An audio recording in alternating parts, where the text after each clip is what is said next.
Olá, amigos do Facilitando Acupuntura, tudo bem com vocês? Hoje eu, professora Fernanda, vou falar com vocês sobre alguns mitos e verdades que permeiam a prática da acupuntura. Você é adepto da acupuntura, quer saber o que pode ser real, o que pode ser fake news a respeito dessa técnica incrível da medicina chinesa? Esse vídeo é para você, vem comigo.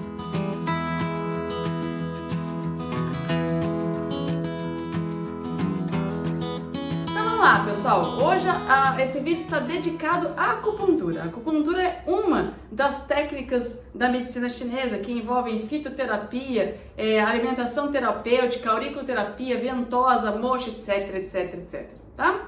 Então a acupuntura hoje é o nosso foco. E antes da gente seguir, peço para que vocês cliquem no sininho, inscrevam-se no canal e vamos ajudar que as pessoas aí mundo afora entendam um pouco mais e se beneficiem das dicas da acupuntura e da medicina chinesa. Primeiro mito, pessoal, primeiro mito que é importante a gente falar. A acupuntura dizem que a acupuntura tem a ver com religião. Tá, mentira! A acupuntura não tem absolutamente nada a ver com religião. Pessoal, para quem não sabe, eu sou acupunturista há 18 anos mais ou menos, tá? Trabalho com medicina chinesa há mais ou menos 18 anos. E eu coordeno alguns cursos de acupuntura e coordeno alguns ambulatórios de acupuntura e sempre chega alguém preocupado, né, dentro da sua crença, da sua religião, de que se ela estiver fazendo acupuntura, ela pode estar ofendendo a sua prática religiosa, a sua crença. A acupuntura não tem nada a ver com religião, tá, pessoal?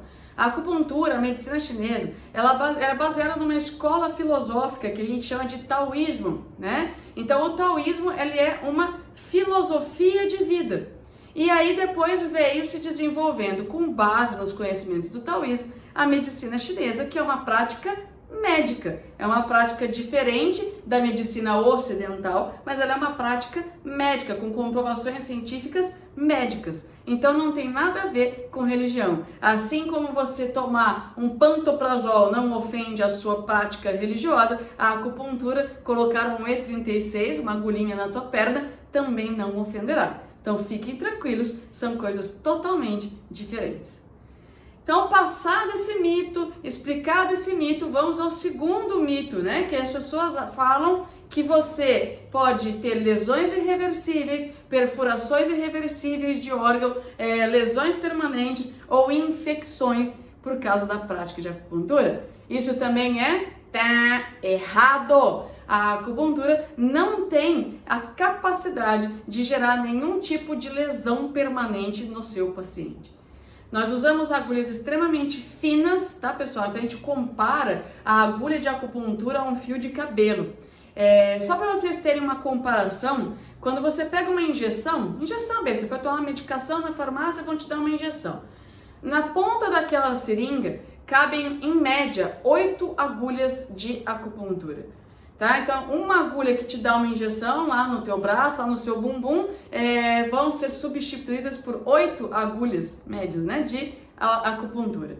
Então, o que vai acontecer, pessoal? Essas agulhas são tão finas, que se você, por exemplo, perfurar um pulmão, perfurar uma bexiga, perfurar, enfim, um vaso sanguíneo importante, o teu paciente vai passar mal? Vai. É certo fazer isso? Não, é errado. O acupunturista precisa sim ter formação na área e saber exatamente qual é a profundidade, qual é o posicionamento da agulha, mas isso não significa que se acontecer um acidente desse tipo, que o paciente vai morrer, que vai existir uma lesão permanente. Não vai. Então eu vou abrir aqui um quadro de atenção. A acupuntura deve ser praticada única e exclusivamente por profissionais que sejam estudados, que estejam aptos a praticar a técnica, profissionais formados. E aí já abro um outro parênteses, um bom curso de formação em acupuntura tem uma média de 2 anos e meio. Tá? Para que você estude os meridianos, a anatomia, profundidades, posicionamentos de agulhas, direções de agulhas e por que você vai furar aquela região ou por que não vai furar aquela região. Mas fiquem tranquilos, se ocorrer um acidente, o teu paciente pode ter sintomas Então, no caso de perfuração de um vaso importante, ele pode ter uma queda de pressão, ele pode ter um desmaio. No caso de uma perfuração de pulmão, ele pode ter uma falta de ar, mas isso não será permanente, tá? Diferente, gente, de 1000 anos atrás, quando as agulhas de acupuntura elas eram feitas de cobre e eram espessas, e eram grossas, e isso poderia gerar lesões permanentes. Tá? Então, peguei um nervo com uma agulha muito grossa, posso fazer uma lesão naquela terminação nervosa. Hoje, isso não acontece. Emendo também no caso de infecções. Quando um acupunturista que sabe o que está fazendo, que é bem informado e que segue todas as orientações de segurança, de biossegurança na sua aplicação, não há risco de infecção, porque as agulhas são descartáveis. Então, você não está reutilizando a agulha nem no mesmo paciente e nem tampouco num outro paciente diferente. Não se tira a agulha de um paciente e coloca no outro, mesmo que pertença à mesma família. Então, o risco de infecções, ele é, para não dizer que ele é totalmente impossível, ele é mínimo, ok? Então, se o terapeuta, se o acupunturista estiver seguindo todas as regras de biossegurança, fazendo a desinfecção do ponto de acupuntura antes de tratar, usando agulhas descartáveis, tá tudo ok, não terá infecção. Então, isso tudo é mito. Não existe lesão permanente, não existe riscos de infecção seríssimos, né? Então, seu paciente pode fazer o tratamento tranquilo. E se você quer ser paciente, pode fazer o seu tratamento tranquilo. E por último, o mito de hoje é que existem grupos que não podem fazer acupuntura. Quais são os grupos que as pessoas dizem que não podem fazer acupuntura? Dizem que crianças, idosos e grávidas não devem fazer acupuntura. Isso também está errado. Por que está errado, gente? Porque todo ser humano, desde o nascimento até o seu leito de morte, podem fazer acupuntura e se beneficiam da técnica. Por que isso? Gente, a acupuntura ela é uma técnica baseada na premissa de que nós estamos normalizando a circulação de energia e de sangue pelo organismo. O que isso quer dizer? Eu estou levando sangue e dentro desse sangue tem oxigênio, dentro desse sangue tem nutrientes. Se eu estou fazendo acupuntura, eu estou levando sangue, nutrientes e oxigênio para todas as regiões do seu corpo de uma forma harmônica. E a gente parte do princípio que toda pessoa que faz acupuntura vai fazer com que os seus órgãos estejam mais nutridos e oxigenados. Como que isso poderia fazer mal para um grupo em especial? Para crianças, para idosos, para grávidas.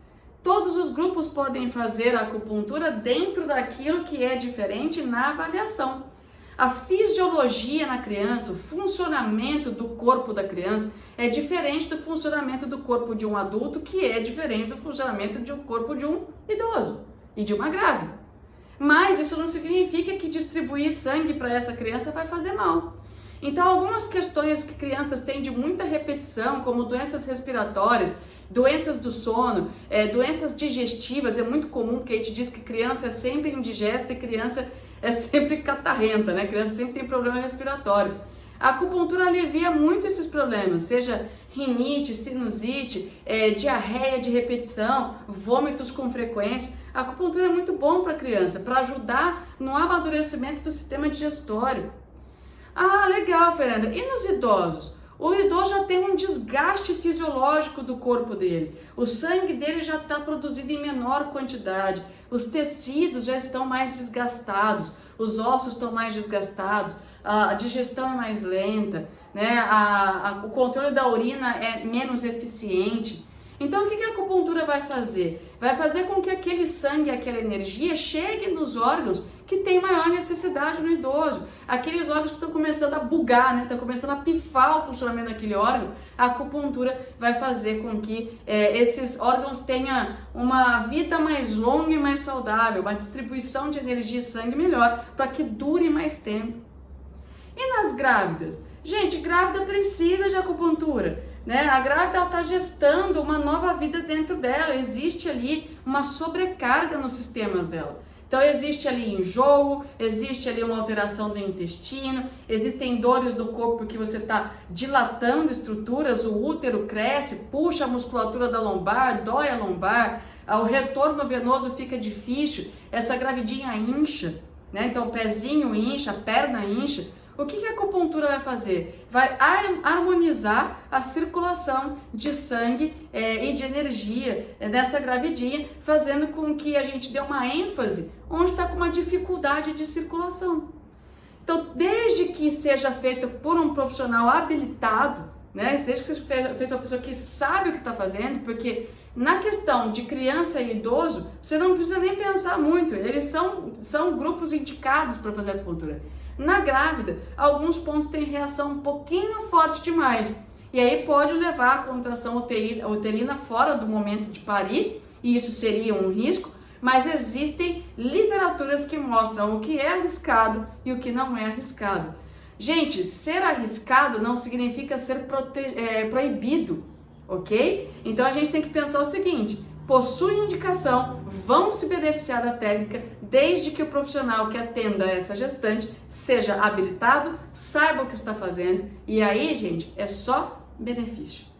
Então esse vídeo foi para esclarecer para vocês esses mitos, existem outros. Se vocês tiverem alguma dúvida, coloca aqui nos comentários que eu vou fazer de tudo para responder. Inscrevam-se no canal e a gente continua em próximos vídeos conversando sobre essa coisa maravilhosa que é a medicina chinesa. Obrigado por terem vindo aqui, pessoal. Beijo para vocês e até a próxima.